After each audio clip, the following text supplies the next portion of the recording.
ဇလန်အစမှာအဓိကမင်းသားချမ်းကိုစပြီးမြင်တွေ့ရပါတယ်။အဲ့ဒီအချိန်မှာသူကဆေးရုံကရင်ပေါ်မှာလဲလျောင်းနေပါတယ်။မကြခင်မှာပဲမိန်းကလေးတယောက်သူ့ကိုလာကြည့်ပြီးသူကတော့ဇလန်ရဲ့အဓိကမင်းသမီးလူဖန်ပဲဖြစ်ပါတယ်။ချမ်းသတိရလာတဲ့အခါမှာတော့သူ့ကိုကျေးဇူးမတင်ဖို့လူဖန်ကပြောပြပါတယ်။သူ့အစားအဲ့ဒီနေရာမှာခွေးဒါမှမဟုတ်ကြောင်တကောင်လဲနေရင်တော့သူမကကူညီပေးမှာပဲလို့ဆိုပါတယ်။ဒါပေမဲ့သူမထပ်မပြောနိုင်ခင်မှာပဲချန်ကရုတ်တရက်ရှေ့ကိုတိုးပြီးသူမကိုနမ်းလိုက်ပါတယ်။ဒီတော့လူဖန်လည်းအရန်ဒေါသထွက်သွားပါတယ်။အဲ့ဒီခါချန်ကသူမနဲ့အနမ်းစာချုပ်ချုပ်ချင်ကြောင်းပြောဆိုပါတယ်။သူပြောတာကတော့သူစိတ်ဆန္ဒရှိတဲ့အချိန်တိုင်းသူမကိုနမ်းခွင့်ပြုရမယ်လို့ဆိုပါတယ်။ဒီလိုအထိပ္ပယ်မရှိတဲ့အဆိုပြုချက်ကြောင့်လူဖန်ပို့ပြီးဒေါသထွက်သွားပေမဲ့အလကားမနှံဘူးလို့ချန်ကအမြန်ဖြည့်ဆွတ်ပြောပါတယ်။အဲ့ဒီအတွက်သူမလိုချင်တာမှန်သမျှပေးမယ်လို့သူကကတိပေးပါတယ်။အဲ့ဒီနောက်ဇက်ဝင်ခန်းကဖြတ်သွားပြီးဒီစေးရုံကိစ္စမတိုင်ခင်ကဖြစ်ပျက်ခဲ့တာတွေအားလုံးကိုပြန်ပြပေးပါတယ်။တကယ်တော့ချန်ကကုမ္ပဏီကြီးတစ်ခုရဲ့ CEO ဖြစ်နေပါတယ်။အဲ့ဒီနေ့မှာပဲလူဖန်ကအဲ့ဒီကုမ္ပဏီကိုအလုပ်အင်တာဗျူးဖြေဖို့ရောက်လာခဲ့ပါတယ်။တစ်ချိန်တည်းမှာပဲအလုပ်ကိုရုတ်တရက်ပြန်ဆင်းလာတဲ့အတွက်ချန်ကိုသူ့ရဲ့ဆရာဝန်ကစူပူနေပါတယ်။သူကကုမ္ပဏီကိုမလာတာ6လရှိပြီဖြစ်ကြောင်းချန်ကရှင်းပြပါတယ်။ဒီထက်ပိုပြီးပြောင်းနေရင်သူသေပြီလို့လူတွေထင်ကုန်နိုင်ကြောင်းပြောပြပါတယ်။ဆရာဝန်ကလည်းတီတီငိမ့်ငိမ့်နဲ့ပဲသူ့ရဲ့အခြေအနေကပိုဆိုးလာနေကြောင်းသတိပေးလိုက်ပါတယ်။တကယ်တော့သူဘလောက်အသက်ရှင်နိုင်အောင်မဲဆိုတာဘယ်သူမှမသိကြပါဘူး။ဒါကိုကြားတော့ချန်တယောက်တိတိတတ်တာကိုစိတ်မကောင်းဖြစ်သွားပါတယ်။သူ့မှာဘာယောဂရှိနေလဲဆိုတာအတိအကျမသိရသေးပေမဲ့အရန်ကိုပြင်းထန်တဲ့ယောဂတစ်ခုဖြစ်နေတာကတော့သိကြပါတယ်။တစ်ချိန်တည်းမှာပဲလူဖန်လည်းအင်တာဗျူးဖြေလို့ပြီးသွားပါတယ်။ကံမကောင်းစွာနဲ့ပဲသူမကအလုံးမရခဲ့ပါဘူး။ဒါကြောင့်သူမလည်းအရန်ကိုစိတ်ပြက်အားငယ်သွားပါတယ်။တစ်ဖက်မှာလည်းသတင်းထောက်တွေနဲ့မီဒီယာအဖွဲ့တွေကချန်ကိုနေရအနှံ့လိုက်ရှာနေကြပါတယ်။ဒါပေမဲ့ချန်ကသူတို့ကိုမျက်နှာမချင်းမဆိုင်ချင်ပါဘူး။အကြောင်းရင်းကတော့ရှင်းပါတယ်။သူ့ရဲ့ကျန်းမာရေးကရုတ်တရက်ဖောက်လာလို့ပါပဲ။သတင်းထောက်တွေကိုရှောင်ဖို့သူကတန်းစင်ခန်းထဲမှာပုန်းနေလိုက်ပါတယ်။တိုက်ဆိုင်စွာနဲ့ပဲလူဖန်ကလည်းအဲ့ဒီမှာရှိနေပါတယ်။သူမရှိမှရက်နေတဲ့ချန်ကိုမြင်ချင်းပဲလန့်ပြီးអော်လိုက်ပါတယ်။အဲ့ဒီနောက်ချက်ချင်းပဲချန်လဲလဲကျသွားပြီးသတိလစ်သွားပါတယ်။လူဖန်လည်းချက်ချင်းအကူအညီတောင်းပေမဲ့ဘယ်သူမှရောက်မလာပါဘူး။တခြားရွေးချယ်စရာမရှိတော့လို့သူမကသူ့ကိုပါဇက်ချင်းတေးပြီးအသက်ရှူကူညီပေးခဲ့ပါတယ်။ကံကောင်းထောက်မစွာနဲ့ပဲချန်သတိရလာပါတယ်။ဒါကတော့ဆေးရုံခန်းမတိုင်ခင်ကဖြစ်ပျက်ခဲ့တဲ့အဖြစ်အပျက်ပဲဖြစ်ပါတယ်။အခုတော့ဇလန်းကပြစ်စုံပံကိုပြန်ရောက်လာပါတယ်။လူဖန်စီကနေအသက်ရှူကူညီပေးခံရပြီးနောက်မှာချန်သတိရလာတဲ့အတွက်သူမရဲ့အနံကသူ့ကိုကုသပေးလိုက်တယ်လို့သူကိုယ်တိုင်ယုံကြည်သွားပါတယ်။ဒါကြောင့်မို့လို့သူကဒီထူးဆန်းတဲ့အနမ်းစာချုပ်ကိုဆွဲလန်းသွားတာပဲဖြစ်ပါတယ်။ဒါပေမဲ့လူဖန်ကတော့သူ့စကားကိုနားထောင်ဖို့လုံးဝစိတ်ဝင်စားမှုမရှိပါဘူး။သူမကနောက်ထပ်စကားတစ်ခုမှမပြောဘဲထွက်သွားခဲ့ပါတယ်။ခဏအကြာမှာပဲချန်ရဲ့ဆရာဝန်ရောက်လာပါတယ်။လူဖန်သူ့ကိုနမ်းလိုက်တဲ့အခါအချိန်အတော်ကြာမှပထမဆုံးအချိန်ဖြစ်လုံးဝကျန်းမာသွားသလိုခံစားရကြောင်းချန်ကစိတ်လှုပ်ရှားစွာနဲ့ပြောပြပါတယ်။ချန်ရဲ့အဆိုအရသူ့ရဲ့ယောဂလက္ခဏာတွေအားလုံးပျောက်ကွယ်သွားသလိုပါပဲ။ဒီပြောဆိုချက်ကြောင့်ဆရာဝန်လည်းအံ့ဩသွားပါတယ်။သူကကုသမှုပေါင်းများစွာခံယူခဲ့ပေမဲ့အဲ့ဒီအနမ်းပြီးနောက်ခံစားရသလိုမျိုးဘယ်ကုသမှုကမှမခံစားရစေကြောင်းချန်ကဆက်ပြီးရှင်းပြပါတယ်။လူဖန်မှာထူးခြားတာတစ်ခုခုရှိတယ်လို့သူကတကယ်ကိုယုံကြည်နေပါတယ်။အဲ့ဒီအချိန်မှာပဲချန်ရဲ့အချစ်ဆုံးတငယ်ချင်းရန်ကဝင်ပြောပါတယ်။အဲ့ဒီမိန်းကလေးကိုသူရှာပေးမှဖြစ်လို့စိတ်မပူဖို့ချန်ကိုသူကပြောပြပါတယ်။မကြခင်မှာပဲလူဖန်တယောက်အရက်ဆိုင်တစ်ခုမှာအချိန်ပိုင်းအလုပ်လုပ်နေတာကိုမြင်တွေ့ရပါတယ်။တိုက်ဆိုင်စွာပဲရန်ကအဲ့ဒီကိုအရက်လာဝယ်ဟန်ဆောင်ပြီးရောက်လာခဲ့တယ်။စကားပြောနေရင်းနဲ့ရန်ကလူဖန်မှာရီးစားရှိမရှိမေးလိုက်တယ်။လူဖန်ကလည်းရှိတယ်လို့ချက်ချင်းပဲပြန်ဖြေလိုက်တယ်။အဲ့ဒီအချိန်မှာပဲလီဆိုတဲ့လူငယ်လေးစီကနေဖုန်းဝင်လာခဲ့တယ်။လီကဒီနေ့နောက်ပိုင်းတွေ့ကျင်တယ်လို့လှမ်းပြောတာပါ။လူဖန်ကအဲ့ဒါကိုကြားတာနဲ့အရန်ကိုစိတ်လှုပ်ရှားသွားတယ်။ဘာလို့လဲဆိုတော့သူကလီကိုတိတ်တိတ်လေးသဘောကျနေလို့ပါ။နောက်တော့လီကိုစောင့်နေရင်လူဖန်ကရိုမန်တစ်ဆန်နဲ့တွေ့ဆုံမှုလေးဖြစ်လာမယ်လို့ပျော်ပျော်ကြီးမျှော်လင့်နေခဲ့တယ်။ဒါပေမဲ့လီတကယ်ရောက်လာတဲ့အခါမှာသူတယောက်တည်းလာတာမဟုတ်ဘူး။သူ့ဘေးမှာအမျိုးသမီးတယောက်ပါလာခဲ့တယ်။အဲ့ဒီအမျိုးသမီးကသူ့ကိုယ်သူလီရဲ့ဆေးဆက်ထားသူဆိုပြီးမိတ်ဆက်လိုက်တယ်။လူဖန်ကအဲ့ဒါကိုကြားတာနဲ့လုံးဝကိုအံ့ဩမှင်သက်သွားတယ်။အဲ့ဒီအမျိုးသမီးကလီအမေလိုပဲတစ်ချိန်လုံးထင်ထားခဲ့တာကြောင့်လူဖန်ကဘာသဘောလဲဆိုပြီးချက်ချင်းမေးလိုက်တယ်။သူတို့နှစ်ယောက်က3နှစ်နီးပါးလောက်အတူတူအချိန်ဖြုံးခဲ့ကြတာကိုဒါပေမဲ့အခုကျမှလီကဘယ်ကဘလို့ဒီအမျိုးသမီးကသူ့ရဲ့ဆေးဆက်ထားသူပါလို့ပြောလာတယ်။လီကလည်းဟုတ်မှန်ကြောင်းခက်တီတီနဲ့ပဲဝန်ခံလိုက်တယ်။ပြီးတော့သူကလူဖန်ကိုလုံးဝရင်ကွဲသွားစေမဲ့စကားတစ်ခွန်းပြောလိုက်တယ်။ဒီပြောတာကတော့ဒီနှစ်တွေတစ်လျှောက်လုံးသူကလူဖန်နဲ့အချိန်ဖြုံးယုံတက်ပါပဲတဲ့။သူတကယ်ချစ်တာကတော့သူ့ဘေးမှာရက်နေတဲ့အမျိုးသမီးပါလို့ဆိုတယ်။ဒီစကားတွေကိုကြားလိုက်ရလို့လူဖန်အရန်ကိုဒေါသထွက်သွားတယ်။သူကလီနဲ့သူ့ရဲ့ဆက်ဆံရေးအကြောင်းရိုင်းရိုင်းဆိုင်ဆိုင်တွေစပြောတော့တာပဲထင်းတဲ့အတိုင်းပဲလီရဲ့ဆေးဆက်ထားသူကဒေါသထွက်လာပြီးလူဖန်နဲ့စကားများကြတော့တယ်အဲ့ဒီချိန်လေးမှာပဲချန်နဲ့ရန်တို့ရောက်လာခဲ့တယ်ဘာတွေဖြစ်နေလဲဆိုတာကိုကြားပြီးနောက်ချန်ကချက်ချင်းဝင်ပါတော့တယ်သူကလီကိုပါရိုက်လိုက်ပြီးသူတို့နှစ်ယောက်လုံးကိုလူဖန်ကိုတောင်းပန်ဖို့တောင်းဆိုလိုက်တယ်မတောင်းပန်ရင်ရဲခေါ်မယ်လို့သူကချင်းချောက်လိုက်တယ်ချန်ဘလောက်တောင်အတီးပြောနေလဲဆိုတာကိုမြင်တော့အဲ့ဒီစုံတွဲကအမြန်တောင်းပန်ပြီးထွက်သွားကြတယ်။အဲ့ဒီညနှောင်းပိုင်းမှာလူဖန်ကသူ့ဝမ်းနည်းမှုတွေကိုအရက်တောက်ပြီးဖြေဖြောင်းနေခဲ့တယ်။ထုံးစံအတိုင်းချန်ကသူ့ဘေးမှာနေပေးခဲ့တယ်။စကားပြောနေရင်လူဖန်ကဒီနေ့ချန်ကသူ့ကိုကူညီပေးခဲ့တယ်လို့ပြောပြတယ်။ဒါကြောင့်တနေ့ကျရင်သူကျေးဇူးဆက်ပါမယ်လို့ဆိုတယ်။အဲ့ဒီလိုပြောလိုက်တာနဲ့ချန်ကလူဖန်သားကိုဖြည်းဖြည်းချင်းတိုးကပ်လာတယ်။လူဖန်ကချက်ချင်းပဲစိတ်လှုပ်ရှားသွားပြီးချန်ကိုသတိပေးလိုက်တယ်။သူကနန်းခွင့်မရှိဘူးလို့ပြောလိုက်တယ် သူတို့တွဲနေကြတာမဟုတ်လို့သူ့ကိုနမ်းခွင့်မရှိဘူးဆိုပြီးချန်ကိုထပ်သတိပေးလိုက်တယ်ချန်ကလည်းသူ့ကိုမတွဲချင်ပါဘူးလို့အမြန်ပြန်ပြောလိုက်တယ်ဒါပေမဲ့သူတို့စကားပြောလို့မဆုံးခင်မှာပဲလူဖန်ကအယမ်းမူးနေလို့ရုတ်တရက်သတိလစ်သွားတယ်။တေချာတော့မတ်တက်မရက်နိုင်တော့လို့ချန်ကသူ့ကိုအိမ်ပြန်ပို့ပေးခဲ့တယ်။သူ့ကိုကူညီပေးနေရင်းနဲ့သူတို့နှစ်ယောက်မတော်တဆနောက်တစ်ကြိမ်နမ်းမိသွားပြန်တယ်။နောက်နေ့မနေ့ကျတော့ချန်ကထွက်သွားနေပြီ။လူဖန်မှာတော့ပြီးခဲ့တဲ့ညကဘာတွေဖြစ်ခဲ့လဲဆိုတာကိုလုံးဝမမှတ်မိတော့ဘူး။သူသိသလောက်ကတော့ဘာမှထူးထူးခြားခြားမဖြစ်ခဲ့ပါဘူး။ဒါပေမဲ့သူအိမ်ပြင်ထွက်လိုက်တဲ့အခါအနီးနားမှာချန်ရှိနေတာကိုမြင်တော့အံ့ဩသွားတယ်။တကယ်တော့ချန်ကသူ့အိမ်နဲ့နီးတဲ့အိမ်တစ်လုံးကိုငှားလိုက်တာပါ။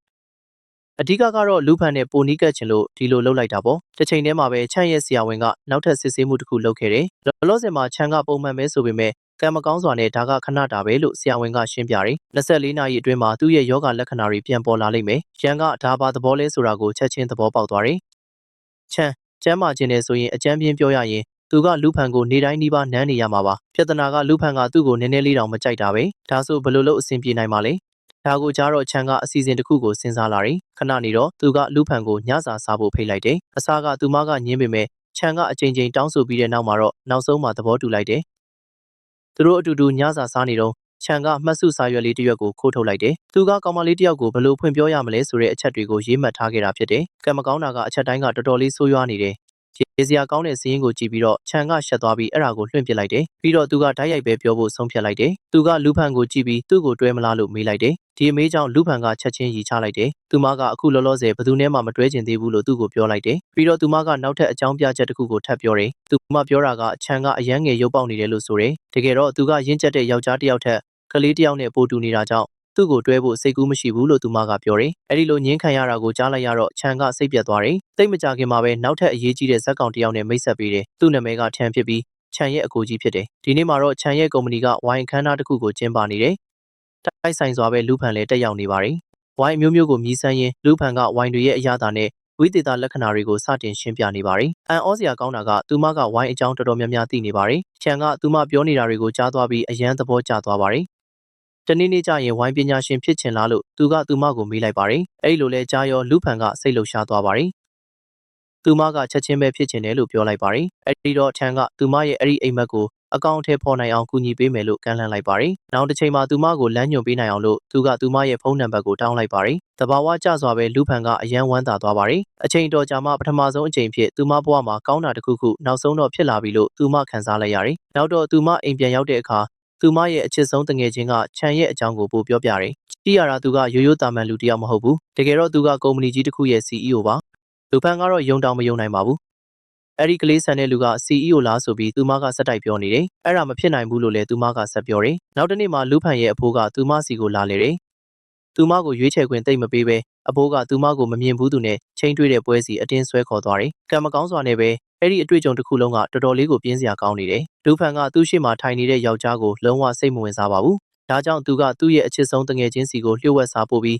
သူ့ကိုလာခဲ့ဖို့အကူအညီတောင်းလိုက်ပါတယ်။တစ်ချိန်တည်းမှာပဲချန်ရဲ့ယောဂအခြေအနေကပြန်ဆိုးလာပါတယ်။သူဝေဒနာခံစားနေရတာကိုကြည့်ပြီးရန်ကစိတ်ရှုပ်လာပါတယ်။သူကချန်ကိုရှေ့ဆက်ဖို့အယမ်းနှေးလွန်းတယ်လို့ပြောလိုက်ပါတယ်။အချိန်ဒီလောက်ကြာနေပြီဖြစ်ပေမဲ့လည်းသူကလူဖန်ရဲ့အချစ်ကိုမရသေးပါဘူး။အဲဒီနောက်ရန်ကသိပ္ပံပညာအတွက်သူကိုယ်တိုင်အနစ်နာခံတဲ့တယ်လို့နောက်ပြောင်ပြီးပြောလိုက်ပါတယ်။ရန်ကနောက်ပြောင်ပြီးချန်ကိုနမ်းဖို့လုပ်နေတော့မှပဲရုတ်တရက်လူတစ်ယောက်ဝင်လာပါတယ်။အဲ့ဒီလူကတော့ဘိုင်ပဲဖြစ်ပါတယ်။သူတို့နှစ်ယောက်အရန်နီးနီးကက်ကက်ရက်နေတာကိုမြင်လိုက်တဲ့အချိန်မှာပဲသူကအခြေအနေကိုလုံးဝအထင်လွဲသွားပါတယ်။ဒါနဲ့သူတို့ကြားမှာတခြားကိစ္စတစ်ခုခုရှိနေပြီလို့သူမကတွေးလိုက်မိတယ်။အဲ့ဒီအချိန်မှာလူဖန်ကတော့သူမရဲ့မျက်ကန်းတက်ဆန်းချင်းတွေးမှုမှာပိတ်မိနေတော့မယ်ဖြစ်တယ်။သူမရဲ့မျက်နှာချင်းဆိုင်မှာထိုင်နေတဲ့ကောင်လေးကအတူတူအပြင်ထွက်ဖို့နဲ့အချိန်ပိုပေးဖို့တွေကိုပဲစက်တိုက်ပြောနေတယ်။သူကသူမကိုစိတ်ဝင်စားနေတာသိကြတယ်။ဒါပေမဲ့စကားပြောတာတွေဒီထက်မလွန်ခင်မှာပဲချန်ကရုတ်တရက်ရောက်လာတယ်။ဘာအတိပေးမှုမှမရှိပဲသူတို့စီကိုတန်းတန်းမတ်မတ်ရှောက်လာပြီးအမူအရာတွေလုပ်ပြတော့တယ်။သူကလူဖန်ကိုကြည့်ပြီးသူ့ကိုဘယ်လိုများဒီလိုလုပ်ရတာလဲလို့မေးလိုက်တယ်။သူကသူမကိုချစ်နေရက်နဲ့သူမကတော့တခြားယောက်ျားတစ်ယောက်နဲ့လာချင်းတွေ့နေတယ်လို့ဆက်ပြောတယ်။စပွဲတစ်ဝိုင်းလုံးတိတ်ဆိတ်သွားတယ်။လူဖန်လည်းလုံးဝကိုအံ့ဩမှင်သက်သွားတယ်။အဲ့ဒီအချိန်မှာသူမရဲ့အဖိုးကလည်းနားမလည်ဖြစ်သွားပြီးချန်ကိုဘသူလဲဆိုပြီးစုံစမ်းတော့တယ်။ချက်ချင်းဆိုသလိုပဲချန်ကသူဟာလူဖန်ရဲ့ရီးစားဖြစ်တယ်လို့ပြန်ဖြေလိုက်တယ်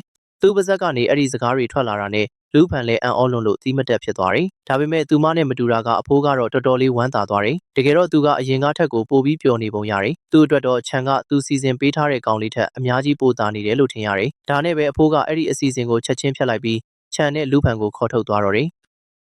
သူတို့3ယောက်ကတနေ့တာရဲ့ကြံတဲ့အချိန်တွေကိုအတူတူကုံဆုံးဖြစ်သွားတယ်။အန်ဩစရာကောင်းတာကလူဖန်ကသူမရဲ့အဖိုးကိုအမှန်တရားကိုလုံးဝမပြောပြခဲ့ဘူး။ချန်ကတကယ်တော့သူမရီးစားမဟုတ်ဘူးဆိုတာကိုသူမကလုံးဝဝန်မခံခဲ့ဘူး။အကြောင်းရင်းကတော့ရှင်းပါတယ်။သူမရဲ့အဖိုးကတကယ်ပျော်နေပုံရလို့လူဖန်ကအဲ့ဒီပျော်ရွှင်မှုကိုမဖျက်ဆီးချင်တာပါ။ခဏနေတော့အဖိုးကသူ့ရွာကိုပြန်သွားတယ်။အဲ့ဒီချိန်မှာချန်ကအိမ်ပြန်လာပြီးရန်ကိုအံ့ဩစရာတစ်ခုခုပြောပြတယ်။သူကလူဖန်ကိုတကယ်စပြီးသဘောကျနေပြီလို့ဝန်ခံလိုက်တယ်။ပထမတော့ရန်ကအော်ရလိုက်တယ်။တကယ်တော့ချန်ကသူ့ရဲ့ထူးဆန်းတဲ့ယောဂကြောင့်သာလူဖန်ကိုစိတ်ဝင်စားခဲ့တာဖြစ်ပေမဲ့အခုတော့အခြေအနေတွေကတိတိတသာပြောင်းလဲသွားပြီလေ။သူကအရင်ကဒီလိုမျိုးတစ်ခါမှမခံစားခဲ့ရဘူးလို့ရှင်းပြတယ်။လူဖန်အနားမှာရှိနေတိုင်းသူကပျော်ရွှင်ပြီးတက်တောင့်တက်တာနဲ့အသက်ဝင်နေသလိုခံစားရလို့သူ့ခံစားချက်တွေကအစစ်မှန်ဖြစ်လာပြီဆိုတာသူသိလိုက်ရတယ်။ဒါနဲ့ပဲရန်ကသူ့ကိုဇက်တိုက်ဆတော့တယ်။နောက်နေ့မနက်လူဖန်အလုပ်သွားဖို့လုပ်နေတော့အိမ်ရှင်ကသူမကိုရုတ်တရက်တားလိုက်တယ်။အိမ်ရှင်ကအိမ်လာကတောင်းတယ်။ကံမကောင်းစွာနဲ့ပဲလူဖန်မှာပတ်စံမရှိဘူး။သူမကနောက်ထပ်ရက်အနည်းငယ်လောက်အချိန်ဆွဲပေးဖို့တောင်းဆိုလိုက်တယ်။ဒါပေမဲ့အိမ်ရှင်ကညှင်းလိုက်တယ်။တကယ်တော့လူဖန်ကအိမ်လာခမပေးတာလာပေါင်းများစွာကြာနေပြီဖြစ်တယ်။ဒါကပထမဆုံးအချိန်နောက်ကျတာမဟုတ်ဘူး။အိမ်ရှင်ကဒီနေ့အကုန်မှာပတ်စံမပေးနိုင်ရင်တိုက်ခန်းထဲကနေနှင်ထုတ်မယ်လို့ပါသတိပေးသွားတယ်။အဲ့ဒီချိန်မှာပဲချန်ကအပြင်ကိုထွက်လာတယ်။အရာအလုံးကိုကြားပြီးတဲ့နောက်မှာသူကတိတ်တဆိတ်ရှေ့ထွက်လာပြီးလူဖန်ရဲ့အိမ်လာကအားလုံးကိုရှင်းပေးလိုက်တယ်။ပြဿနာကချက်ချင်းပြေလည်သွားတယ်။လူဖန်လည်းမှင်းသက်သွားတယ်။သူမကသူ့ကိုချက်ချင်းကျေးဇူးတင်စကားပြောပြီးအမြန်ဆုံးပြန်ဆက်မယ်လို့ကတိပေးလိုက်ပေမဲ့ချန်ကတော့ခေါင်းခါပြတယ်။သူ့အပြောရတော့သူကပတ်စံပြန်မလို့ခြင်းဘူးလို့ဆိုတယ်။အဲ့ဒီအစားသူကတခြားတစ်ခုကိုလိုချင်တာပါ။ပြီးတော့သူကလူဖန်ကိုလုံးဝကြောင်အသွားစီမဲ့စကားတစ်ခုကိုပြောလိုက်တယ်။သူကသူမအနေနဲ့သူနဲ့အတူညတညကိုကုံဆုံးပေးရမယ်လို့အတိပေးလိုက်တယ်။အဲ့ဒီစကားတွေကိုကြားလိုက်တာနဲ့လူဖန်လည်းအေးခဲသွားတယ်။သူမရဲ့အုံနောက်ကချက်ချင်းပဲအမျိုးမျိုးသောအရာတွေကိုစိတ်ကူးရင်တော့တယ်။သူမရဲ့တုံ့ပြန်မှုကိုမြင်တော့ချန်လဲသူ့ကိုယ်သူအမြန်ပြန်ရှင်းပြလိုက်တယ်။သူ့ကိုအထင်မလွဲဖို့သူကလူဖန်ကိုပြောလိုက်ပါတယ်။မလျော်ကန်တာတွေကိုသူပြောနေတာမဟုတ်ပါဘူး။သူတို့နှစ်ယောက်တနေရာထဲမှာအတူတူညအိတ်ချင်ုံတက်တက်ပါ။ဒီထက်ပိုတာလည်းမရှိသလိုရောတာလည်းမရှိပါဘူး။အဲ့ဒီလိုရှင်းပြတာကိုကြားပြီးတာတော့လူဖန်ကအရန်စိတ်လှုပ်ရှားသွားပြီးတေးကြတော့ပြန်မပြောနိုင်တော့ပါဘူး။အဲ့ဒီအချိန်မှာချန်ကတော့ပြုံးပြီးထွက်သွားတာကြောင့်သူမကတော့စကားတခွန်းမှမပြောနိုင်ပဲရက်ကြံခဲ့ပါတယ်။အဲဒီနောက်လူဖန်ဟာစာအုပ်တချို့ငှားဖို့စာကြည့်တိုက်ကိုထွက်သွားပါတယ်။ဒါပေမဲ့လမ်းလျှောက်နေရင်းနဲ့သူမကခလုတ်တိုက်ပြီးလဲကျလူနီးပါဖြစ်သွားပါတယ်။ကံကောင်းတာကမြေကြီးနဲ့မထိခင်တယောက်ကသူမကိုဖမ်းဆွဲထားလိုက်ပြီးအဲဒီလူကတော့ထံဖြစ်နေပါတယ်။သူရုတ်တရက်ပေါ်လာတာကိုမြင်လိုက်ရလို့လူဖန်အံ့ဩသွားပေမဲ့တစ်ချိန်တည်းမှာပဲသူ့ကိုတွေ့ရလို့ဝမ်းသာသွားပါတယ်။သူတို့နှစ်ယောက်အတူတူနေ့လည်စာစားဖို့ဆုံးဖြတ်လိုက်ကြပါတယ်။နေ့လည်စာစားနေတော့လူဖန်ကဝိုင်းအကြောင်းအရသာအမျိုးမျိုးနဲ့အရက်အကြောင်းသူမလေးလာထားတာတွေအားလုံးကိုစိတ်အားထက်သန်စွာနဲ့ဆက်ပြောနေပါတယ်။ဒါပေမဲ့ထျံကတော့အဲ့ဒီအကြောင်းအရာကိုသိပ်ပြီးအာယုံမစိုက်ပါဘူး။တကယ်တော့သူ့ရဲ့အာယုံကလူဖန်စီမှာပဲအပြည့်အဝရှိနေတာပါ။သူမစကားပြောနေချိန်မှာထျံကတော့ပြုံးပြီးသူမကိုထိုင်ကြည့်နေပါတယ်။သူကသူမကိုစိတ်ဝင်စားလာပြီဆိုတာတော်တော်လေးသိတာနေပါတယ်။အဲ့ဒီနောက်လူဖန်ကအလုပ်ပြန်ဝင်ပါတယ်။သိမကြခင်မှာပဲချန်ကသူမကိုတွေးဖို့ရောက်လာပါတယ်။သူတို့ရဲ့သဘောတူညီချက်ကိုသူကသူမကိုသတိပေးလိုက်ပါတယ်။သူတို့ရဲ့သဘောတူညီချက်အရသူမကသူနဲ့အတူညအိပ်ရမှာပါလူဖန်ကသူမအကျွေးတင်နေတဲ့ပတ်စံကိုချက်ချင်းထုတ်ပြီးပြန်ပေးဖို့ကြိုးစားပါတယ်နောက်ဆုံးတော့သူမလာစာရပြီဖြစ်လို့သူတို့ရဲ့သဘောတူညီချက်ကိုဖျက်သိမ်းခြင်းကြောင့်သူမကရှင်းပြလိုက်ပါတယ်ဒါပေမဲ့ချန်ကပတ်စံယူဖို့ညှင်းဆိုလိုက်ပါတယ်သူ့အဆိုအရသဘောတူညီချက်ကသဘောတူညီချက်ပါပဲအခုသူတို့သဘောတူပြီးပြီဖြစ်လို့ဖျက်သိမ်းလို့မရတော့ပါဘူးခဏလောက်စဉ်းစားပြီးနောက်မှာတော့လူဖန်ကနောက်ဆုံးမှာသဘောတူလိုက်ပါတယ်ဒါပေမဲ့သူမကအခြေအနေတစ်ခုကိုထပ်ပြောလိုက်ပါတယ်။ဘာမှမလုပ်ခင်ချန်ကသူမနဲ့အတူကလပ်တစ်ခုကိုလိုက်ခဲ့ရပါမယ်။အန်ဩစရာကောင်းတာကချန်ကသဘောတူလိုက်ပါတယ်။မကြခင်မှာပဲလူဖန်ရဲ့လှုပ်ဖော်ကိုင်းဘက်တချို့စောင့်နေကြတဲ့ကလပ်ကိုသူတို့နှစ်ယောက်ရောက်သွားပါတယ်။အဲ့ဒီလူတွေအားလုံးကိုမြင်လိုက်ရတဲ့အချိန်မှာချန်ကနည်းနည်းစိတ်အနှောက်အယှက်ဖြစ်သွားပါတယ်။သူကနည်းနည်းပိုပြီးတီးတန့်ဆန္ဒမျိုးကိုမျှော်လင့်ထားခဲ့တာသိကြပါတယ်။မိန်းကလေးတစ်ယောက်ကချန်ကိုချက်ချင်းလက်ညှိုးထိုးပြီး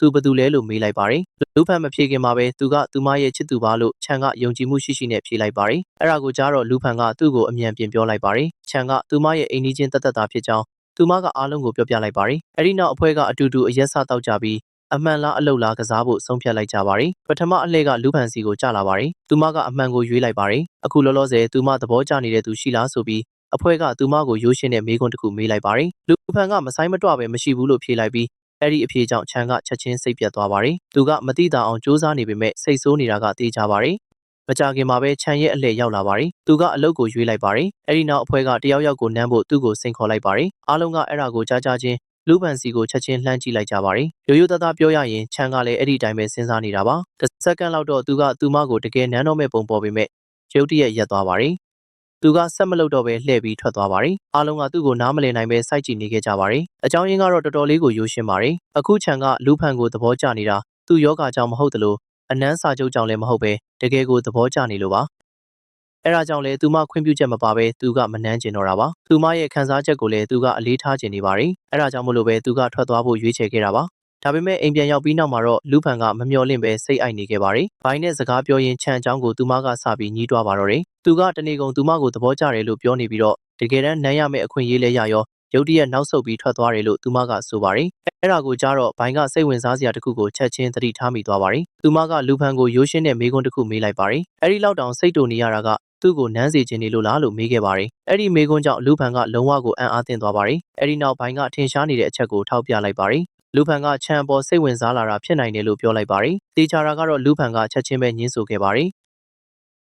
ဒါကအကြောင်းရင်းမဟုတ်ဘူးလို့သူမကအခိုင်အမာပြောဆိုပါတယ်။သူမပြောပုံအရလူတွေအများကြီးကြည့်နေခဲ့ကြတာပါ။ချန်ထွက်သွားတဲ့အချိန်မှာသူမကရှက်သွားရုံတက်တက်ပါပဲ။ဒါပါပဲ။အနည်းဆုံးတော့အဲ့ဒါကသူမကိုသူမအမြဲပြောနေတဲ့စကားပါပဲ။ဒါပေမဲ့အဲ့ဒီညနှောင်းပိုင်းမှာတော့စိတ်ဝင်စားစရာတစ်ခုဖြစ်လာခဲ့ပါတယ်။လူဖန်ကအိတ်လို့မရဖြစ်နေပါတယ်။သူမဘလောက်ပဲစူးစမ်းချန်ကသူမရဲ့အတွေ့အထဲမှာအမြဲပေါ်လာနေပါတယ်။လက်မှာဖြစ်ခဲ့တာတွေအားလုံးကိုသူမကမှတ်မိနေပါတယ်။သူမကိုသူဘလို့ကြည့်ခဲ့လဲဆိုတာသူမကမှတ်မိနေပါတယ်။ထွက်မသွားခင်သူဘလောက်ထိနီးကပ်လာခဲ့လဲဆိုတာကိုသူမကမှတ်မိနေပါတယ်။သိမကြခင်မှာပဲသူနဲ့ပတ်သက်ပြီးတော့တကယ်ကို romantic ဆန်တဲ့အိမ်မက်တစ်ခုကိုသူမကမှတ်သွားပါတော့တယ်။ဒီအချိန်မှာတော့သူမကနှုတ်ကနေဝန်ခံဖို့ညှင်းဆန်နေပေမဲ့ချန်ကသူမရဲ့နှလုံးသားထဲမှာဖြည်းဖြည်းချင်းနေရာယူလာတယ်ဆိုတာကတော်တော်လေးကိုသိသာနေပါပြီ။အခုရေစရာကောင်းတာကလူဖန်ကချန်အကြောင်းကိုတွေးတာရက်လို့မရဖြစ်နေတာပါပဲ။တကယ်တော့အဲ့ဒီညကသူမကအရန်ကိုromantic ဆန်တဲ့အခန်းကဏ္ဍမှာသူ့ကိုနမ်းနေတယ်လို့တော့အိမ်မက်မှတ်ခဲ့ပါတယ်။ဒါကြောင့်နောက်နေ့မနက်မှာတော့ချန်ရဲ့အိမ်မှာရန်ကိုတွေ့ရပါတယ်။သူကတငယ်ချင်းဖြစ်သူအတွက်မနက်စာလုပ်ပေးဖို့စောစောစီးစီးလာခဲ့တာပါ။ဒါပေမဲ့ဟင်းချက်နေတော့ရန်ကရုတ်တရက်ဖုန်းဝင်လာခဲ့ပါတယ်။အဲ့ဒါကြောင့်သူကအားလုံးကိုမပြီးပြတ်ပဲအလင်းစလိုထွက်သွားခဲ့ပါတယ်။ခဏကြာတော့လူဖန်ကအလုတ်သွားနေတာကိုတွေ့ရပါတယ်။ချန်ရဲ့အခန်းရှိကနေဖြတ်သွားရင်အထဲကနေထူးဆန်းတဲ့တူးနှံ့ရနေတာကိုသူမကသတိထားမိသွားပါတယ်။စိုးရိမ်သွားတဲ့သူမကအခန်းထဲကိုချက်ချင်းဝင်သွားပြီးမိဖို့ကြောင့်တွေကအစားအစာတွေလုံးဝတူးသွားတာကိုတွေ့လိုက်ရပါတယ်။ပိုပြီးအံ့ဩစရာကောင်းတာကချန်ကအေးအေးဆေးဆေးအိပ်ပျော်နေစေဖြစ်နေတာပါပဲ။လူဖန်ကသူ့ကိုနှိုးဖို့ကြိုးစားပေမဲ့ဘလောက်ပဲခေါ်သူကပြန်မထူပါဘူး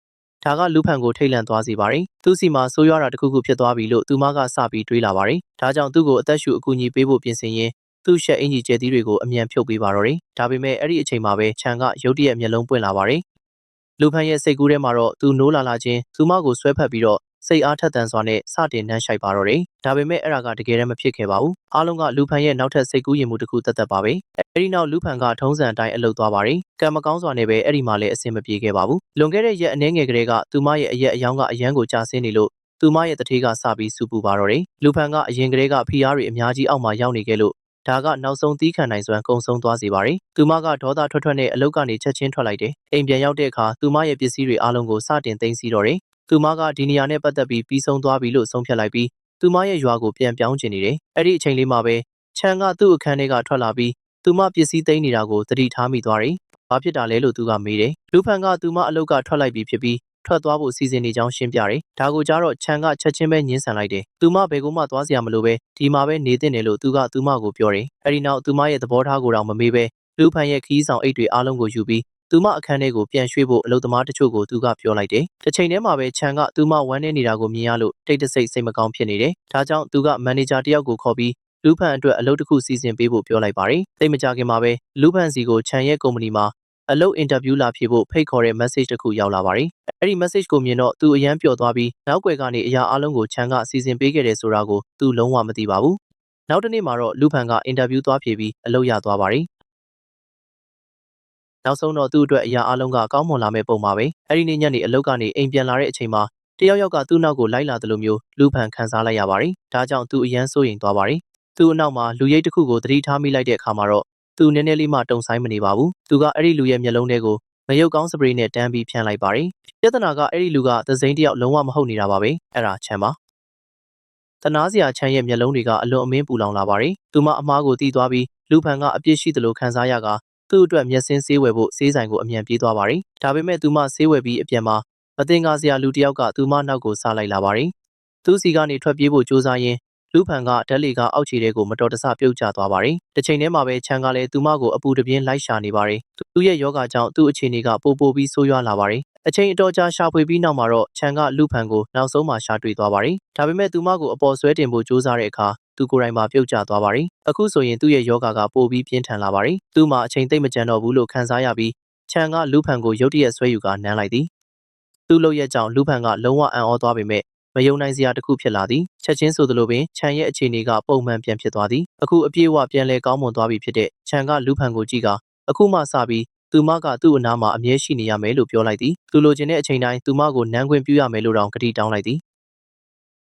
ဒီလိုအထိပ္ပယ်မရှိတဲ့တောင်းဆိုမှုကိုလူဖန်ကဘလို့တုံ့ပြန်ရမှန်းမသိခဲ့ဘူးသူမကစကားမပြောနိုင်ပဲအဲ့ဒီမှာပဲရပ်နေလိုက်သည်ဒါကိုမြင်တော့ခြံကသူမကိုထပ်နှမ်းလိုက်ပြန်သည်အဲ့ဒီနောက်မြင်ကွင်းကဆေးရုံတစ်ခုစီကိုပြောင်းသွားသည်နောက်ဆုံးတော့လူဖန်သတိပြန်ရလာတဲ့အခါသူမပထမဆုံးလုပ်တာကခြံအဆင်ပြေရဲ့လားဆိုပြီးမေးတာပဲဖြစ်သည်အဲ့နောက်ခြံကသူ့အရေးကြီးတာတခုပြောချင်တယ်လို့သူမကိုပြောလိုက်ပါတယ်စိတ်ဝင်စားစရာကောင်းတာကလူဖန်ကလည်းသူမမှာသူ့ကိုပြောစရာရှိတယ်လို့ပြောလိုက်ပါတယ်ဒါပေမဲ့ခြံကအရင်ပြောမယ်လို့အတင်းပြောပါတယ်သူမကိုအမြဲတမ်းဂရုစိုက်ဖို့နဲ့သူမကိုတခုခုဖြစ်သွားရင်သူလည်းအသက်ရှင်နိုင်မှာမဟုတ်ဘူးလို့သူကပြောလိုက်ပါတယ်သူမကိုဆုံးရှုံးရမယ့်အစားတေးလိုက်တာကပိုကောင်းမယ်လို့သူကပြောပါတယ်အဲ့ဒီစကားတွေကိုကြားလိုက်ရတဲ့အတွက်လူဖန်ရဲ့စိတ်တွေအရေးပြောသွားခဲ့ပါတယ်ဒီအချိန်မှာတော့သူမဟာသူ့ကိုအယမ်းကိုချစ်မိနေပါပြီအဲ့ဒီနောက်သူမဘာပြောချင်တာလဲလို့ချမ်းကမေးလိုက်ပါတယ်ဒါပေမဲ့လူဖန်ကရှက်သွားပြီးအရေးကြီးတဲ့ကိစ္စမဟုတ်ဘူးလို့ပဲပြန်ဖြေလိုက်ပါတယ်ချမ်းကိုအနားယူဖို့ပြောပြီးနောက်လူဖန်ဟာအခန်းထဲကထွက်သွားခဲ့ပါတယ်သူမထွက်သွားချိန်မှာအရေးကြီးတဲ့တစ်ခုခုကိုရုတ်တရက်သဘောပေါက်သွားခဲ့တယ်သူမလည်းချမ်းကိုစိတ်ဝင်စားနေပြီဆိုတာကိုသူမကိုယ်တိုင်တိတ်တဆိတ်ဝန်ခံလိုက်တယ်သူမရဲ့ခံစားချက်တွေကိုတွေးကြည့်ပြီးအမြန်ဆုံးအမှန်တိုင်းပြောပြဖို့ဆုံးဖြတ်လိုက်တယ်ဒါပေမဲ့အဲ့ဒီအချိန်မှာပဲရန်နဲ့ဘိုင်တို့အခန်းထဲကိုဝင်လာခဲ့တယ်လူဖန်အတွက်ကန်ဆိုးတာကသူမပြောလိုက်တာကိုသူတို့နှစ်ယောက်လုံးကြားသွားတာပဲနောက်တော့လူဖန်ပြောခဲ့တာတွေအားလုံးကိုရန်ကချန်ကိုပြန်ပြောပြတဲ့အခါချန်အယမ်းအံ့ဩသွားတယ်အံ့ဩသွားပေမဲ့လူဖန်ကလည်းသူ့အပေါ်ခံစားချက်ရှိနေတာမို့သူတော်တော်လေးပျော်သွားခဲ့တယ်အမှန်ကိုသိပြီးနောက်ချန်ကသူ့ရဲ့စိတ်လှုပ်ရှားမှုကိုမထိန်နိုင်အောင်ဖြစ်နေတယ်အဲ့ဒီညမှာပဲချန်ကလူဖန်ကိုညစာစားဖို့ခေါ်သွားခဲ့တယ်သူတို့ဒိတ်လှုပ်ချိန်မှာသူကတက်တီမွေးပြီးသူ့ခံစားချက်တွေကိုတေချာဖွင့်ဟာကလူဖန်ကိုသူ့ကောင်မလေးလှုပ်ဖို့တောင်းဆိုလိုက်တယ်လူဖန်ကလည်းချန်ကိုသဘောကျနေတာဆိုတော့သူ့ရဲ့တောင်းဆိုမှုကိုဝမ်းသာအားရလက်ခံလိုက်တယ်ချန်ကအယမ်းပျော်သွားပြီးသူမကိုချက်ချင်းပဲနမ်းလိုက်တယ်အဲ့ဒီနောက်သူတို့တရားဝင်တွဲသွားကြတဲ့ချစ်စရာကောင်းပြီးရိုမန်တစ်ဆန်တဲ့အခိုက်အတန့်လေးတွေကိုတွေ့ရတယ်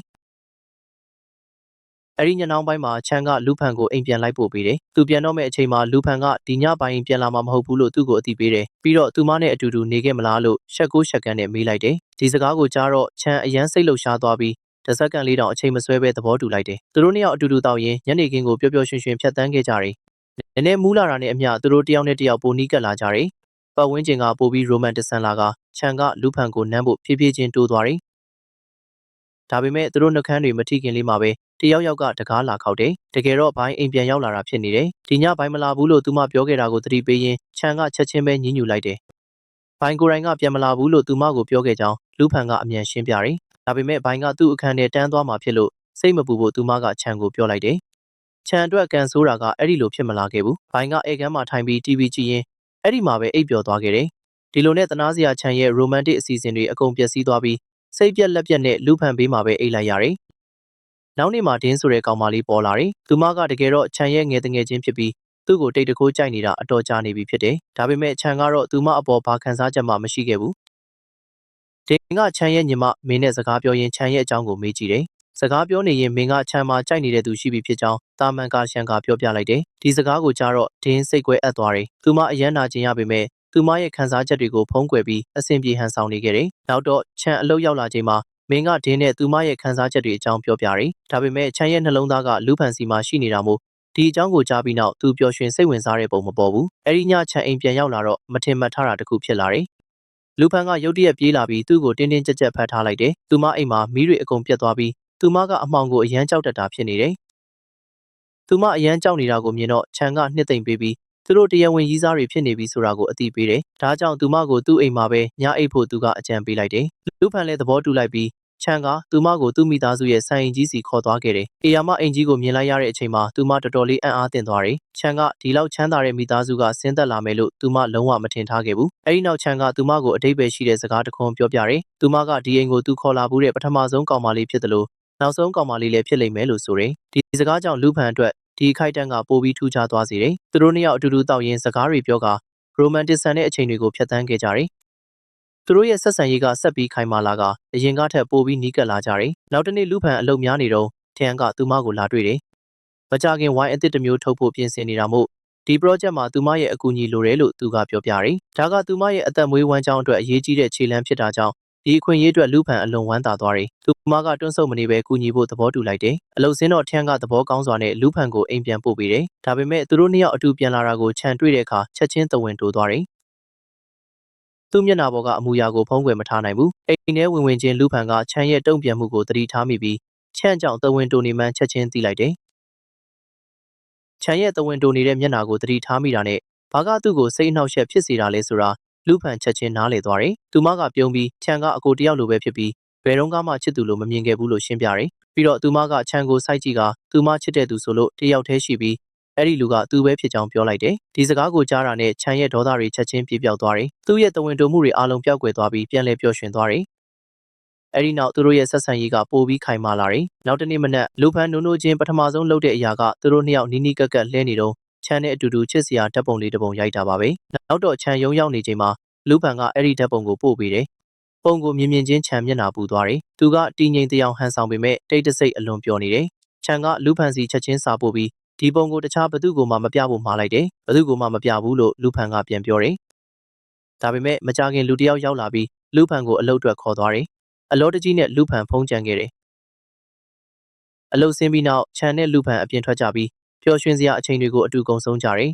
လူတယောက်ကလူဖန်စီရုတ်တရက်ဖုံးဆက်ပြီးထိတ်လန့်စရာသတင်းကိုမပြောပြခင်အထိအရာအလုံးကပြည့်ပြည့်စုံနေတာပါသူမနဲ့ချန်တို့ရဲ့ကိုပိုင်ဓာတ်ပုံတစ်ပုံလူမှုကွန်ရက်ပေါ်ရောက်သွားတယ်ဒီသတင်းကိုကြားတော့သူတို့နှစ်ယောက်လုံးအံ့ဩမှင်တက်သွားတယ်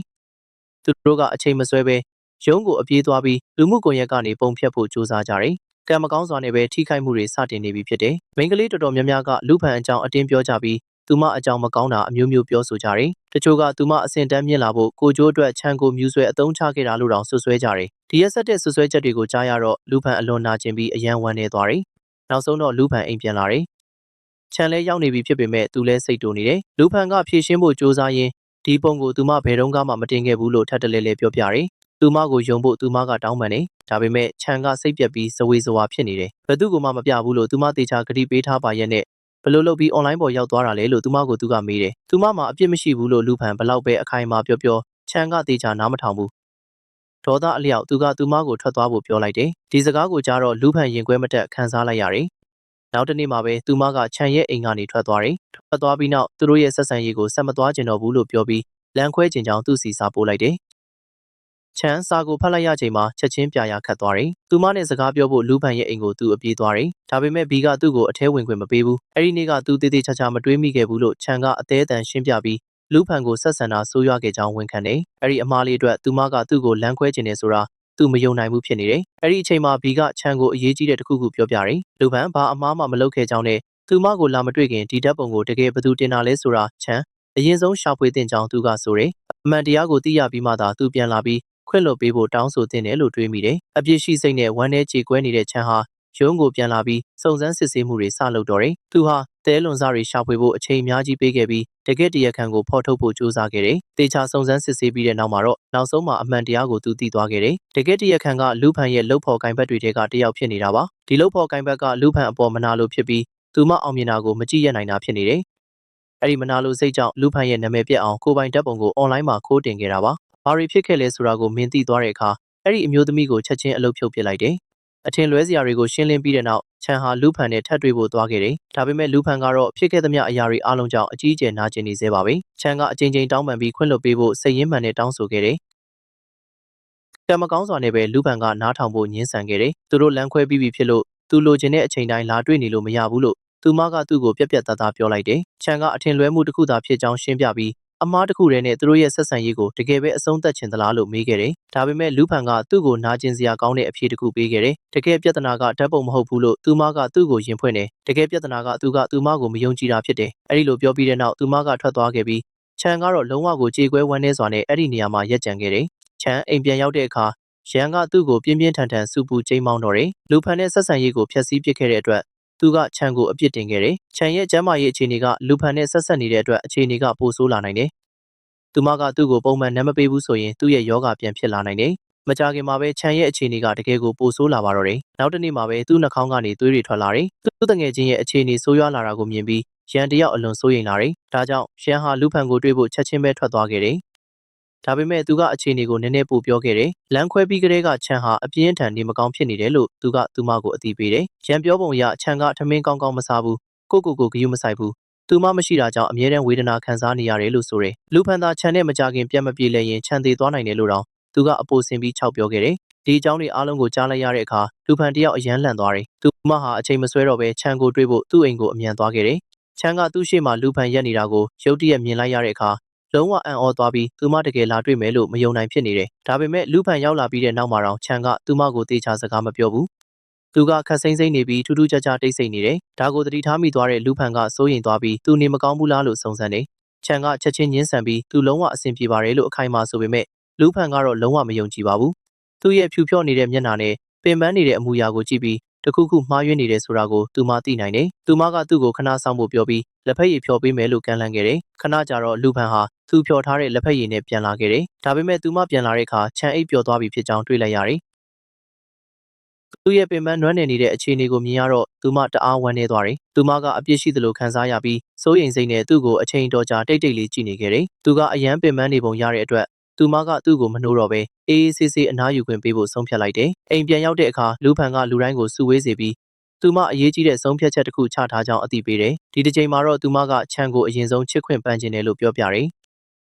ဒါကိုကြားရတဲ့အခါလူတိုင်းကသဘာဝအတိုင်းပဲစိတ်လှုပ်ရှားသွားကြတယ်။လူဖန်ရဲ့ညွှန်ကြားချက်အတိုင်းသူတို့၃ယောက်ကချန်အတွက် romantic ဆန်တဲ့အံ့အားသင့်စရာတစ်ခုကိုချက်ချင်းစတင်ပြင်ဆင်ကြတော့တယ်။အဲ့ဒီညနှောင်းပိုင်းမှာလူဖန်ကချန်ကိုသူမပြင်ဆင်ထားတဲ့နေရာကိုခေါ်သွားခဲ့တယ်။အလားဆင်ထားတာတွေနဲ့ပြင်ဆင်ထားတာတွေအားလုံးကိုချန်မြင်လိုက်ရတဲ့အချိန်မှာတော့သူနည်းနည်းအံ့ဩသွားတယ်။အရာအားလုံးကသူ့အတွက်တီးတန့်စီစဉ်ထားတာသိသာလာပါတယ်။အဲ့ဒီအချိန်မှာပဲအံ့အားသင့်စရာအစီအစဉ်စတင်ဖို့မီးဖွင့်ပေးဖို့လူဖန်ကရန်ကိုလျှို့ဝှက်အချက်ပြလိုက်ပါတယ်။ကံမကောင်းစွာနဲ့ပဲအရာရာကစီစဉ်ထားတဲ့အတိုင်းဖြစ်မလာပါဘူး။ရန်ရဲ့အမှားကြောင့်ရုတ်တရက်ဝါယာရှော့ဖြစ်သွားပါတယ်။မိဘတွေလွင့်စင်လာပြီးရန်နဲ့ချန်တို့နှစ်ယောက်လုံးတက်လိုက်သွားပါတယ်။အခြေအနေကအရန်ဆိုးရွားသွားပြီးချန်ဟာသတိလစ်ကမြေပြင်ပေါ်ကိုလဲကျသွားပါတယ်။ကူညီဖို့ကြိုးစားရင်းလူဖန်ကသူ့အပေါ်ကိုချက်ချင်းလဲကျသွားပါတယ်။အဲ့ဒီနောက်လုံးဝမတော်တဆပဲသူတို့ရဲ့နှက်ခမ်းတွေထိမိသွားပါတယ်။မတော်တဆနမ်းမိတာကချန်ရဲ့အခြေအနေနဲ့ဆက်ဆက်နေတဲ့ထူးဆန်းတဲ့အကျိုးသက်ရောက်မှုကိုဖြစ်ပေါ်စေပြီးချက်ချင်းလိုသူပုံမှန်ပြန်ဖြစ်သွားပါတယ်။သတိပြန်ရလာတာနဲ့တပြိုင်နက်ချန်ကလူဖန်ကိုဆွဲယူပြီးတေချာနမ်းမာတော့တယ်။ရိုမန်တစ်ဆန်နဲ့လေတူကလျင်မြန်စွာလွှမ်းမိုးသွားပြီ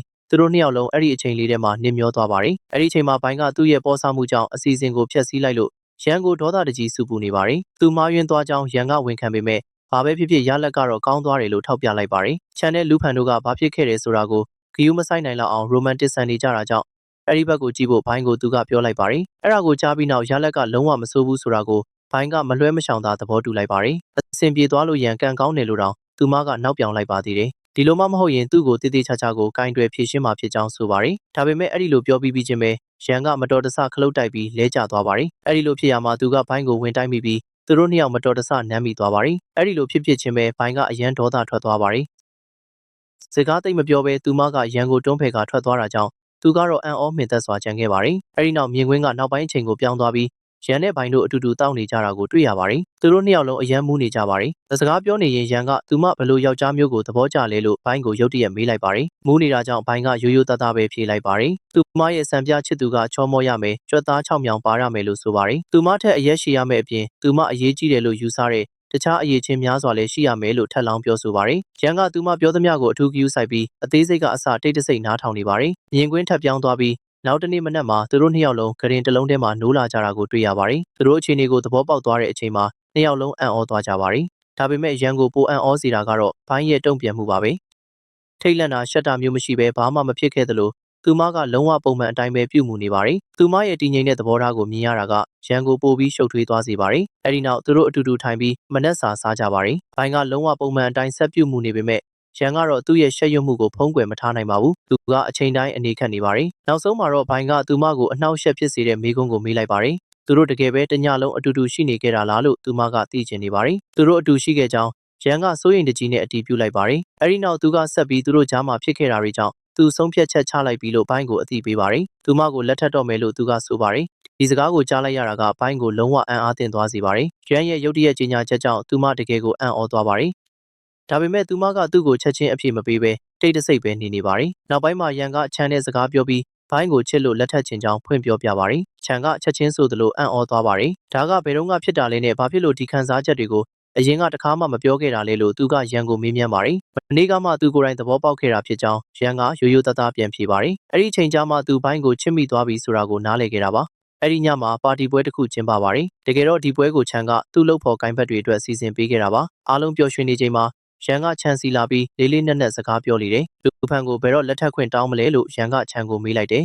။ ပြီးတော့သူကနောက်ထပ်အရေးကြီးတဲ့မေးခွန်းတစ်ခုကိုပါထပ်မိတယ်သူယောဂအကြောင်းအမှန်ကိုလူဖန်ကိုဘယ်တော့ပြောပြမလဲဆိုတာပဲဖြစ်တယ်အဲ့ဒီမေးခွန်းကိုကြားလိုက်ရတော့ချမ်းချက်ချင်းပဲစိတ်မသက်မသာနဲ့စိတ်ညစ်သွားတယ်သူမဖြေခင်မှာပဲလူဖန်ရောက်လာလို့ရန်လဲသူတို့နှစ်ယောက်တည်းထားခဲ့ပြီးတိတ်တဆိတ်ထွက်သွားတယ်သူချစ်ရတဲ့မိန်းကလေးနဲ့မျက်နှာချင်းဆိုင်ရက်နေချိန်မှာချန်တက်တီတွေအားလုံးကိုစူးစီးလိုက်တယ်။သူကလူဖန်ကိုအရန်အရေးကြီးတဲ့စကားတစ်ခွန်းပြောဖို့နောက်ဆုံးမှပြင်ဆင်နေပုံရတယ်။ချန်ကလူဖန်ကိုကြည့်ပြီးသူပြောစရာအရေးကြီးတာတစ်ခုရှိကြောင်းအသိပေးလိုက်တယ်။ဒါပေမဲ့သူဆက်မပြောခင်မှာပဲလူဖန်ကပြုံးပြီးသူမမှလည်းပြောစရာအရေးကြီးတာတစ်ခုရှိကြောင်းဆိုလေတယ်။ပြီးတော့သူမကအရင်ပြောခွင့်ပြုဖို့အတင်းတောင်းဆိုတယ်။လူဖန်ကချန်ကိုစကားပြောခွင့်မပေးဘဲသူမကြိုတင်ပြင်ဆင်ထားတဲ့အထူးနေရာတစ်ခုကိုခေါ်သွားတယ်။ရောက်တာနဲ့အရာအလုံးကိုတည်တည်ချာချာစီစဉ်ထားမှန်းချန်သဘောပေါက်သွားတယ်။သူ့ရှိမှစိတ်လှုပ်ရှားစွာရက်နေတဲ့လူဖန်ကနောက်ဆုံးတော့တက်တီမွေးပြီးချန်ကိုလက်ထပ်ခွင့်တောင်းလိုက်တယ်။ဒါပေမဲ့သူမအံ့ဩသွားအောင်ပဲချန်ကသူမရဲ့လက်ထပ်ခွင့်တောင်းတာကိုလက်မခံခဲ့ဘူး။တကယ်တော့ချန်ကအိမ်ထောင်ပြုဖို့ရှေ့မဆက်ခင်သူ့ယောဂအကြောင်းလူဖန်ကိုအရင်ပြောပြခြင်းခဲ့တာပါ။ဒါပေမဲ့သူကအခြေအနေကိုတည်တည်ချာချာမရှင်းပြနိုင်တဲ့အတွက်သူမကိုညှင်းပယ်လိုက်တယ်လို့ဖြစ်သွားတယ်။လူဖန်လည်းအကြီးအကျယ်စိတ်ကြေကွဲသွားရတယ်။သူမချစ်ရတဲ့အမျိုးသားကဘာလို့သူမရဲ့လက်ထပ်ခွင့်တောင်းတာကိုညှင်းဆန်ရတာလဲဆိုတ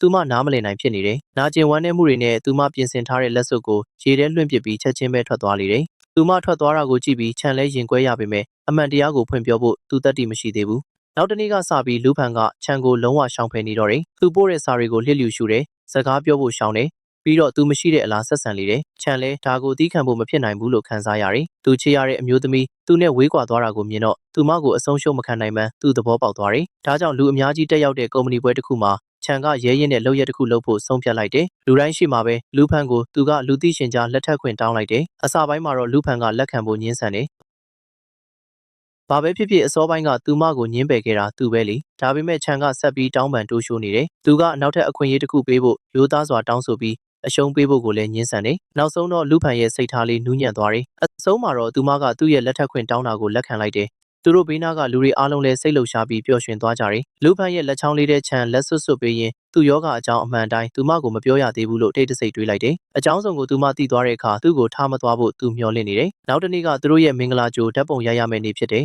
။ချန်ရောလူဖန်ပါသူတို့ရဲ့အနာဂတ်အတွက်အရန်ကိုပျော်ရွှင်ပြီးစိတ်လှုပ်ရှားနေကြတယ်။ကံမကောင်းစွာနဲ့ပဲအဲ့ဒီပျော်ရွှင်မှုကကြာကြာမခံလိုက်ဘူး။နောက်တစ်နေ့မှာချန်ရုတ်တရက်အပြင်းထန်နေမကောင်းဖြစ်သွားတယ်။သူ့အခြေအနေကအရန်ဆိုးရွားသွားတဲ့အတွက်ဆေးရုံကိုအမြန်ပို့ပြီးချက်ချင်းကုသမှုခံယူရတယ်။ချန်ဆေးကုသမှုခံယူနေချိန်မှာလူဖန်ကဆရာဝန်စီကနေအမှန်တရားကိုနောက်ဆုံးတော့သိသွားတယ်။ချန်ကအရန်ရှားပါတဲ့ယောဂတစ်ခုခံစားနေရကြောင်းဆရာဝန်ကရှင်းပြလေတယ်။အချိန်တော်ကြာတဲ့အထိလူဖန်ကိုနမ်းတာကသူ့အခြေအနေကိုတနည်းနည်းနဲ့တည်ငြိမ်အောင်ကူညီပေးနေခဲ့တာပါ။ဒါပေမဲ့ယောဂကအခုပြန်ပြီးဆိုးရွားလာလို့အခြေအနေကပိုပြီးအန္တရာယ်များလာတယ်။သူ့အခြေအနေဆက်ပြီးဆိုးရွားလာရင်ချန်အသက်ရှင်နိုင်မှာမဟုတ်ဘူးလို့ဆရာဝန်ကဝန်ခံပြောဆိုတယ်။ဒီစကားကိုကြားတော့လူဖန်အကြီးအကျယ်တုန်လှုပ်သွားတယ်။ဒီလောက်ကြီးလေးတဲ့ဝန်တော့ဝန်ပိုးကိုချန်တယောက်တည်းထမ်းထားရလိမ့်မယ်လို့သူမတခါမှမတွေးဘူးခဲ့ဘူး။သူမအတွက်သူဖြတ်တန်းခဲ့ရသမျှကိုသဘောပေါက်သွားတော့သူမငိုချလိုက်ပါတော့တယ်။သူ့ကိုဆုံးရှုံးရမှာကိုကြောက်လန့်ပြီးသူမအဆက်မပြတ်ငိုကြွေးနေတယ်။အဲ့ဒီအချိန်မှာမင်းရောက်လာပြီးသူမကိုနှစ်သိမ့်ပေးဖို့ကြိုးစားတယ်။မျောလင်းချက်မဖြတ်ဖို့လူဖန်ကိုမင်းကပြောပြတယ်။ချန်ကိုနိုင်ငံခြားခေါ်သွားပြီးအထူးကုသမှုခံယူဖို့စီစဉ်ထားကြောင်းနဲ့အားလုံးအဆင်ပြေသွားမှာပါလို့သူမကရှင်းပြတယ်။နောက်ပိုင်းမှာချန်သတိရလာတဲ့အခါလူဖန်ကသူ့စီချက်ချင်းသွားတွေ့တယ်။သူ့အခြေအနေကောင်းလာဖို့မျှော်လင့်ချက်နဲ့သူမပထမဆုံးလုပ်တာကသူ့ကိုနမ်းလိုက်တာပါ။ဒါပေမဲ့ဒီတစ်ခါတော့ဘာမှထူးခြားမလာပါဘူး။ယောဂကအရန်ကျွမ်းနေပါပြီ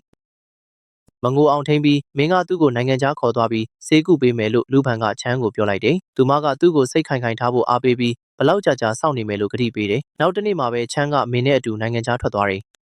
သူထွက်သွားပြီးနောက်လူဖန်ကသူ့ကိုအရန်လွမ်းနေတယ်။နေ့တိုင်းလိုသူမကသူ့စီစာပို့ပြီးဆက်သွယ်ဖို့ကြိုးစားတယ်။ဒါပေမဲ့ချမ်းကဘယ်တော့မှပြန်မစာမပို့ပါဘူး။ရက်တွေကနေအပတ်တွေကနေလတွေကြာလာတယ်။အချိန်တွေအတော်ကြာသွားတယ်။ချမ်းကတရုတ်ပြည်ကိုပြန်မလာသေးပဲလူဖန်ကသူ့ကိုအရင်ကထက်ပိုလွမ်းနေတယ်။တနေ့မှာတော့လူဖန်ကချမ်းကိုသူမအရင်ကချစ်ခွင့်ပန်ခဲ့တဲ့နေရာကိုသွားလေတယ်။အဲ့ဒီမှာတယောက်တည်းရရင်သူတို့အတူတူဖြတ်တန်းခဲ့တဲ့အမှတ်တရတွေကိုသတိရပြီးခံစားချက်တွေပြင်းထန်လာတယ်။ရုတ်တရက်သူမနောက်ကနေနာမည်ခေါ်တံကိုကြားလိုက်ရတယ်။